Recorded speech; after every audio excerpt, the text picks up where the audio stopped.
Creed Fitness! What's up, gang? Hey, this is take 2 on this video. The first time I accidentally did it in the slow motion setting.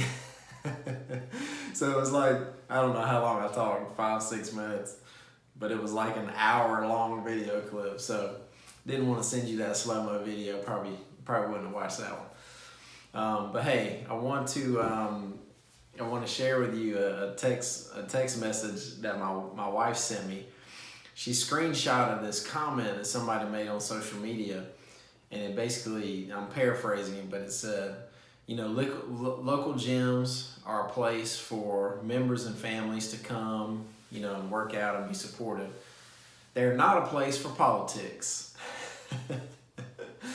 And I think, you know, and the lady went on to say, you know, I don't want politics in my gym any more than I want politics on my kids' baseball team, or in piano, in my kids' piano lessons. And she kind of goes on to mention all this stuff, and I was like, you know what, that's good. So thank you, honey. Thank you for that reminder to not be talking politics to our Creed members.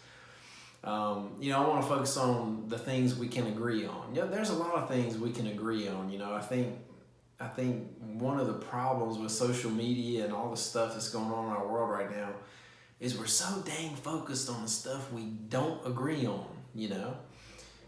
And there's so much that we can agree on, guys. You know, we can agree on that Black Lives Matter. We can agree on that. Absolutely. And we can also agree that all lives matter.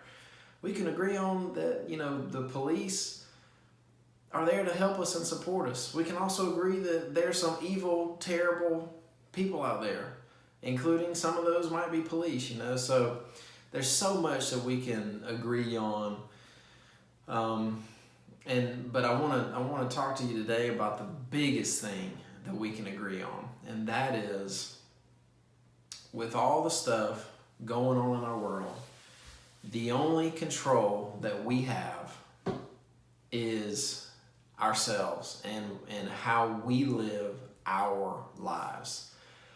And I think that's the thing that I love most about Creed, is I love surrounding myself with people like you guys, because what I know about you guys, I don't know everything about you guys and, you know, all the details of your life, but what I do know is that you are striving to become the very best version of yourself. And I believe that pretty much every member here at Creed is doing that, and they're doing it beyond just fitness. And that's what I love about this business. That's what I love about this community. And that's what keeps me doing it, to be honest with you, you know.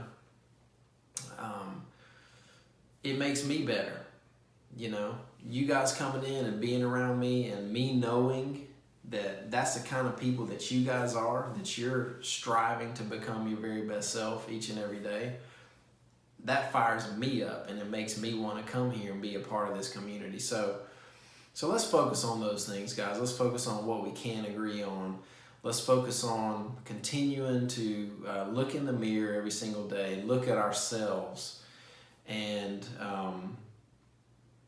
see what you know, how can we get better?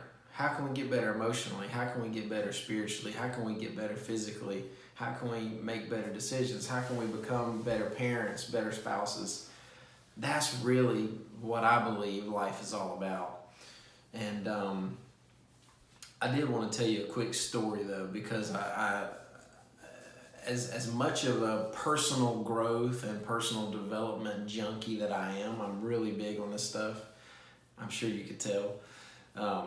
But I do believe that we are limited in some ways on what we can improve ourselves without any kind of outside help. So I accepted Christ when I was 24. This was like 2009. We had just started our business. We were in Gainesville, and I was training a lady, doing some personal training, and this was an attractive lady, and it was pretty common for men to kind of stare at her and look at her and stuff when she was in the gym. And so I'm training this lady, and there's a guy there that was really kind of rudely, like really just like staring at this woman. And I was getting, I mean, it was like very noticeable, and I was getting aggravated by it, you know? And I said to this woman, I said, do you see that Mexican staring at you? And I'm telling you guys, it was instant. It was, I believe that the Holy Spirit of God spoke to me in that moment and said, that was a racist comment. Why did you have to say Mexican? You know, why didn't you just say, do you see that man staring at you? That's not what I said. I said, you see that Mexican staring at you. And so, you know, I just want to tell you that story to say, you know, look, I wasn't studying I wasn't studying racism at that point in my life. I was praying a lot, I was reading the Bible a lot, and I was growing in my relationship with God. And I believe that in that moment, God spoke to me and corrected me. I just think it was a supernatural moment. And, you know, another thing is that it really just showed me that there is something beyond just the physical world that we see. God is real. He talks to us. He corrects us. He helps us. So, again, I think you got to go there. You know, in some ways, you got to go in order to grow, in order to become your best self. You gotta investigate that part of life, because it's a real part of life, the spirit side of life. Anyway, just want to throw that in there. It's a story that really sticks out in my life, and I think it's important. So anyway, gang, hey, love you guys. Thank you for continuing to be awesome, continuing to pursue your very best self, and thank you guys for making Creed the awesome community that it is. Keep getting after it. Talk to y'all soon.